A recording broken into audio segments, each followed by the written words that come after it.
is up, you guys? So I was gonna do my live stream yesterday, but I was having a lot of technical issues. My computer kept crashing. It's because when you try to do live streams, you have to have like 5 applications working together so that the audio, the screen, and like all this shit broadcasts properly, and that you guys hear it properly, and then I can monitor it on through my interface and monitors and have multiple microphones going on. So it is quite a setup, and it is very buggy. Some of the programs don't want to work with each other, so I'm going to try to resolve this. But meanwhile, what I did was open up the Splice project, and I made it public. So hopefully before maybe next week or maybe the week after that, honestly, I don't know, I might have to just make a new computer. I'm building on PC anyway, so I'm sure things might be, it'd be a different setup, so it doesn't matter. But let's just go ahead and open up the Splice project, and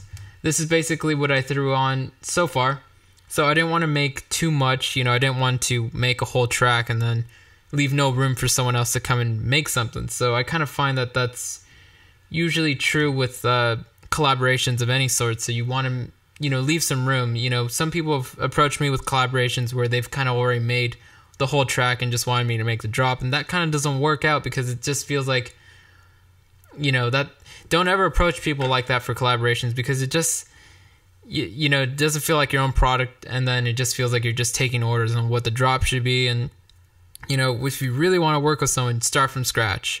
So I didn't want to make too much so that you guys can feel comfortable to throw whatever you want. You can replace the kicks, change the tempo, the BPM, you can change the key. I don't care what you do. Just make something so that we can work together. So I'm kind of glad that the stream actually wasn't yesterday. I guess I should have opened the project a week before I would have been streaming, so that way by the time I get to the live stream, we're just combining ideas already, as opposed to like the first half hour being like everyone's making something and then saving it quickly to Splice for me to open. So I think it actually works out better like this. So this is what I have so far. Again, it's just meant to be very basic.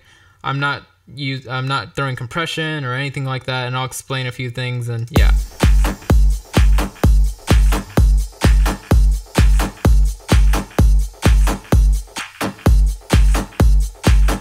So very simple, that's all it is. It's just a few things put together. I actually did a little video on how I got to this, but like I said, because my computer was kind of buggy and I was doing all this weird routing with my audio yesterday to try to get the stream to work, I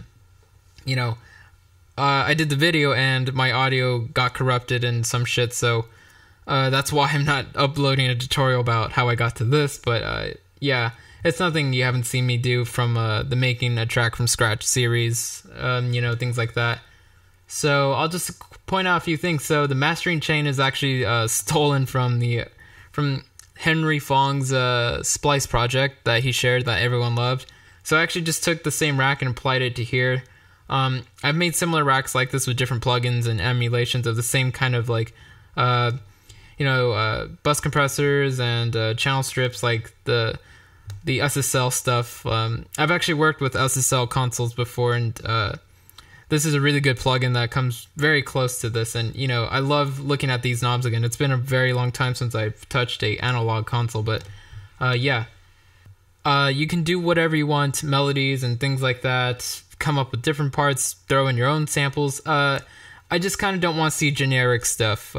If try to be a little bit, try to do things differently, And yeah, I just don't want to see a lot of big room or festival trap, just because those kind of things are very repetitive, and I feel like, I don't know, I don't want to limit you. If you want to do that, you can do that, but I'm usually more attracted to things outside of those, because everyone's trying to do that, and I don't know. Anyways, so I'm sorry I couldn't upload the full tutorial, do the stream, just technical issues. It's out of my hands. My operating software is a mess, and blah blah blah blah blah. So go Splice, and when you're there, in case this patch isn't there, it's number 10 in the Spire bank of Electric Voltage State Volume 1, which is on my Facebook. It's a free bank, so I've given this to you guys before. I'm actually working on the second half of it, so when I first gave this bank out, it was just 32 presets. And now I'm working on the next 32, which I should have out by Wednesday for you guys. And I'm also going to do a Sound Design Wednesdays video on Spire to give you guys the bank with, or the second half. So hopefully you guys enjoy that. And thanks for watching. Lates.